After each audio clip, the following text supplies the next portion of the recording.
Pemirsa, PJ Gubernur Aceh menyambut kedatangan Wakil Presiden Republik Indonesia Kiai Haji Ma'ruf Amin di Bandara Sultan Iskandar Muda Blang Bintang, Aceh Besar. Selain PJ Gubernur, Pangdam dan Kapolda juga ikut serta menyambut kehadiran Wapres ke Bumi Serambi Mekah. Kedatangan Wakil Presiden ke Bumi Serambi Mekah disambut antusias oleh masyarakat Banda Aceh dan sekitarnya.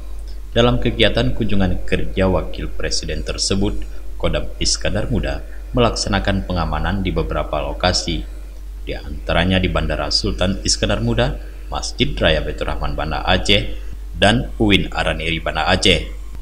Ma'ruf Amin sendiri akan berada di Banda Aceh selama 2 hari. Kamis 30 Maret 2023 besok, Wapres akan menyambangi UIN Araniri. Di sana ia akan menyampaikan kuliah umum dan meluncurkan buku Kiai Haji Ma'ruf Amin, Bapak Ekonomi Syariah Indonesia yang ditulis oleh pihak kampus.